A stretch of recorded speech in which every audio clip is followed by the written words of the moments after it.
Welcome to the EDF Renewables podcast. This is Christine Karlovic, and I will be your host today as we talk about the proposed 350 megawatt Rosalen Solar Project in Rose and Galen, Wayne County, New York. I have with me today our resident expert and project developer who's working on the Rosalen project for EDF Renewables, Kevin Campbell. Thanks for joining us today, Kevin. Hi, Christine. It's great to be here today. We have some questions about the project, but we're going to start with you just giving us a snapshot of the Rosalen Solar Project. The Rosalen Solar Project is a 350 megawatt solar project being proposed in the towns of Rose and Galen in Wayne County. The footprint of the project is proposed south of the village or the hamlet of North Rose and north of the village of Klein. Once operational, the project is going to produce enough electricity to supply 75,000 New York homes. The project is anticipated to take about 2,000 acres of land, and we're looking to have construction start in 2023 and the project be operational by the end of 2024. So we're really excited about this opportunity for the community and the inclusion of agriculture like sheep grazing and bees foraging around the project as well that we'll talk about a little bit later. That's great. One of the questions we get asked pretty often is, how much does it cost EDF Renewables to build a project of this size? This project is going to cost in the vicinity of $400 million in capital costs to build it. And as we put energy onto the grid, we'll earn revenues that will start recuperating that capital cost. So it will take many, many years for us to recuperate that investment. But thankfully, in New York, there's a very forward-looking regulation where 70% of electricity generated needs to be supplied from renewable energy sources like the solar project we're proposing in the towns of Rose and Galen. EDF Renewables is also a leading renewable energy player in the United States, having been here for more than 35 years. And that's already as long as the life of a solar facility. So often people ask us if we're still going to be around in a year or two. Well, in fact, we've been around for 35 years and we intend to be around for many more years. Another interesting thing about EDF Renewables is we're also one of the leading operations and maintenance providers in North America, which means when we develop and build a site, we intend to operate it long-term as well. So that's why it's so important for us to build good relationships with the community right from the beginning of a project. And we also believe in being transparent and engaging the community. We've had 2 public meetings last year and are meeting regularly with community leaders about our project to continue to share the project progress and also get important feedback along every step of the way. So along those lines, we encourage anyone to reach out to us to ask any questions or provide feedback or inquire about participating by hosting project infrastructure within the area that we've talked about. So another interesting thing about solar is it's getting more and more cost competitive with other energy choices, and that's why all of a sudden we're seeing these large solar facilities being proposed around New York State because the cost of solar panels has come down so much in the past few years. It now makes more and more financial sense to propose these projects in more northern environments. And last thing I'd like to mention here is that hosting a solar project like this one would be a great new source of new revenues for the community, especially times like this that we're experiencing through COVID-19 and recognizing there's a lot of hardship maybe this year that wasn't there in the past. A project like this could help contribute additional money in the community that would be really helpful. And we'll get into that a little bit more later as well. Yeah, I bet that would be really helpful to some of these communities. It sounds like EDF is an experienced partner, a trusted partner that engages with the community. But what's in it for the people that are directly impacted by the solar project? Yeah, and that's the important part of a solar project like this one. We wouldn't be able to get support from the community if there were no community benefits for hosting a project like this. So it's really exciting for the community. I mean, if this project does go forward, we're looking at creating more than 300 construction jobs for up to 2 years during construction, which could be as early as 2023, as I mentioned earlier. There could be new opportunities for local businesses, including the hospitality sector.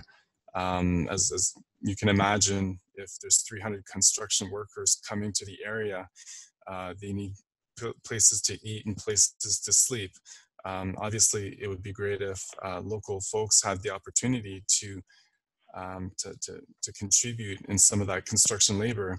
But the magnitude of the jobs, there's going to have to be people from outside of that community working on the project as well.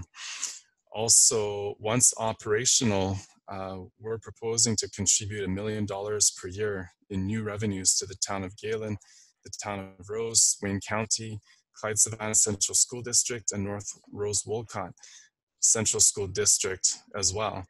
And that's based on a 350 megawatt project. We will have to negotiate a pilot agreement and a host community agreement. And through those agreements, that's where this additional $1 million per year will come from. And that's over and above the current revenues generated by property taxes in the area that the project would be located. Also during operation, there's four full-time operating positions that are being proposed, and there'll be some contract work for landscaping and site maintenance and snow plowing and things like that as well. So it's really a great opportunity, not only for construction or during construction, but also during the whole operating life of the project to help integrate additional benefits and revenues to the community. That's really cool. That's super interesting. What about the landowners? How do they benefit directly? Yeah, and the landowners are really at the heart of this project. We could not cite a project without them, so we've spent some time in the community already approaching landowners, explaining to them what it is we're looking for, making them comfortable with solar development. And so what's in it for the landowners is really gaining a long-term stable revenue source for farming their land and producing solar energy.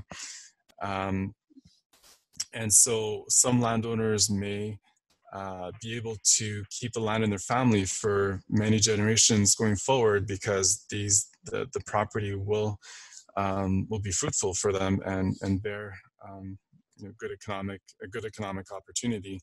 For other farmers that maybe have land that they're participating in the project and other land that is not participating in the project, it could be a stable revenue source for them to help reinvest into the part of their business where they're still going to be farming, for example. And a lot of these revenues will be able to be reinvested in the community. The other exciting thing I mentioned earlier is we have an opportunity here to co-locate agriculture and solar energy together on the same properties. So so under the panels, obviously there's vegetation growing, and we can't have that vegetation shade the panels. So what a great opportunity to include sheep grazing under those panels. And again, with that vegetation, we've had apiarists host bees within our sites, and one of our sites that is on 200 acres of land, we're producing 200 jars of honey every year. And that same site, we're grazing more than 300 sheep to take care of the vegetation every year. And that farmer is able to sell free-range grass-fed lamb on the market every year. So it's a wonderful opportunity to combine solar and agriculture together. And this is where we're really excited about talking to the community about and seeing who might be interested to help graze or help forage the land, or any other ideas to incorporate agriculture and solar together. Wow, that's great. I mean, we talked about the benefits and the opportunities for landowners, but we know that there's probably some concerns from the communities. What are some of the common concerns you get from communities that host these type of solar projects? Yeah, and we've been working on these solar projects in a number of different communities, and we're seeing the same questions come up in all of the different communities. And they're really great questions that are being asked of us from the public. Things like, will there be an impact on my property values? How does this project look like? Are the solar panels toxic? Will they have an impact on the ground? Who pays for decommissioning? How can we make sure that there's going to be money for decommissioning these facilities after their 30 or 40-year operating life? And also, where's the power going? Will it be used locally? Will it go towards some larger centers like New York City or Albany or Rochester or Syracuse? And so those are all great questions, and we look forward to sharing more information about those questions and others. Well, those are some really good topics for discussion. We're out of time for today, but let's continue the conversation in the next Rosalen Solar podcast that's scheduled for May 25th. In the meantime, listeners, you can visit our website at www.rosalensolar.com, and you'll find some of these topics addressed in the FAQ section. Thanks for listening. If you have any questions on the project, or if you're a landowner interested in participating in the project, please email us at newyorksolar@edf-re.com or give us a ring at 833-333-7369. We look forward to talking with you the next time.